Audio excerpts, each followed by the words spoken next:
Dear friends, in this video, we're going to learn how to conjugate a verb in conditional tense. How to conjugate a verb in conditional tense.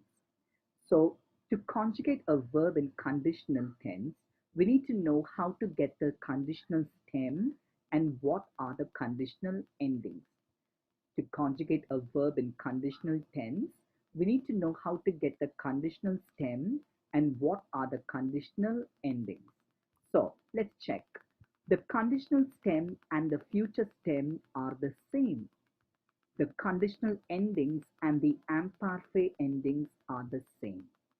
So if you know how to get the future stem, that's the way you need to get for the conditional stem. If you know what are the Amparfa endings, then you know that we need to put the same Amparfa endings as the conditional ending. So now let's check out how to get the future stem, because the future stem and the conditional stem are the same. Now let's check out how to get the future stem. If a verb, what's the general rule? If a verb ends with ER, we need to write the whole infinitive as the future stem. If a verb ends with IR, write the whole infinitive as the future stem. If a verb ends with RE, just remove E and get till R as your future stem. I repeat, if a verb ends with ER, write the whole infinitive without removing any ending. Write the whole infinitive as your future stem. If a verb ends with IR, write the whole infinitive as the future stem. But if a verb ends with RE, remove E, get till R as your future stem. Okay, so now you know how to get what's the general rule to get the future stem.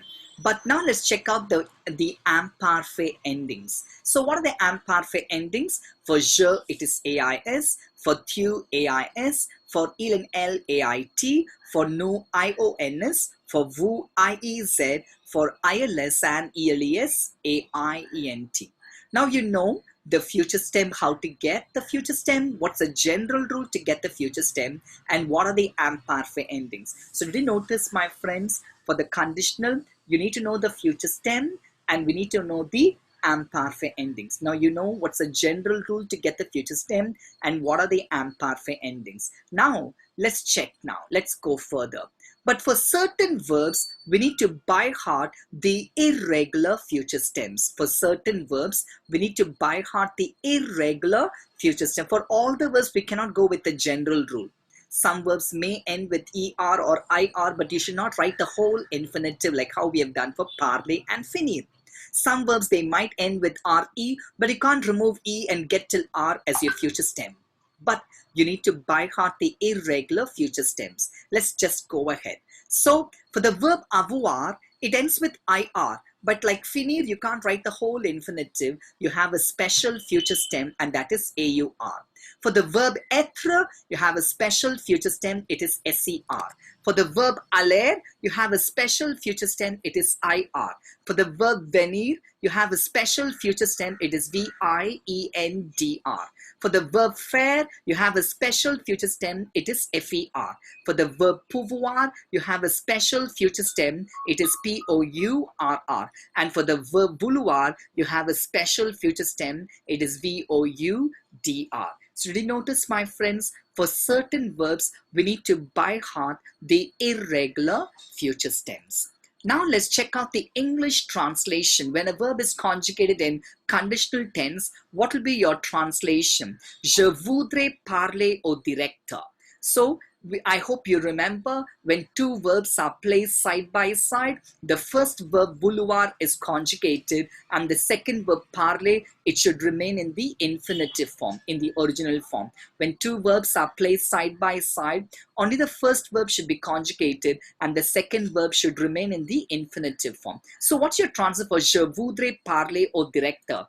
The first verb vouloir is conjugated in conditional tense. So your translation will be je voudrais parler will be I would like to speak to the director. Je voudrais is I would like. It's a polite form.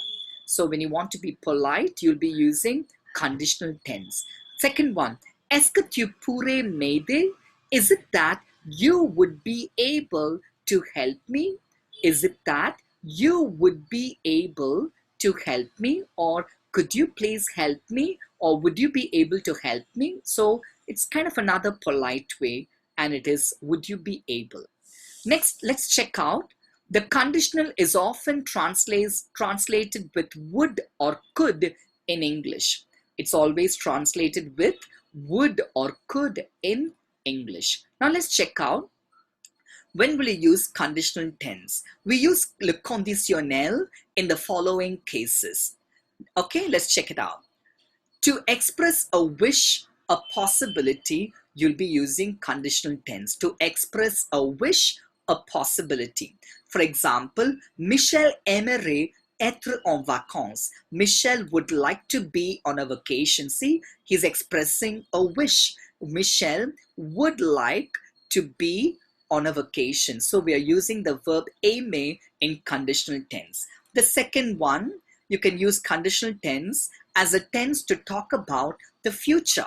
For example, from a past point of view, a tense to talk about the future from a past point of view. For example, Michel pensait qu'il pourrait partir en voyage. Michel was thinking that he would be able to leave on a trip, on a journey.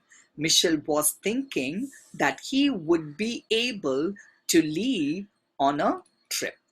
And the third situation, you can use a conditional in the third cases to make polite request. If you want to make a request but in a polite manner, you'll be using conditional tense. Michel, est-ce que tu pourrais venir au tableau? Michel, is it that you would be able to come to the board? Or Michel, could you please come to the board? So to be polite, we'll be using conditional tense. Then in C constructions, whenever you construct a sentence with this expression C at the beginning of the sentence, okay, you'll be using conditional. For example, in C constructions, expressing possible or hypothetical situations. In C, if constructions, if sentences expressing possible or hypothetical situations. For example, si j'étais riche. If I were rich, j'achèterais une voiture. I would buy a car. If I were rich. See, it's not really happening, but you're saying, if I were rich, you know what I would be doing? I would buy a car. So can you see the sentence starts with si, and the first verb is in Amparfa, and the second verb is in conditional tense. So I hope you've understood how to get the conditional stem and what are the endings and what are the exceptions, okay, irregular future stems or conditional stems, and what will be the translation and when the conditional tense is used in which situation. I hope you've understood. Please go through this video again and you'll be able to understand really well. Thank you so much.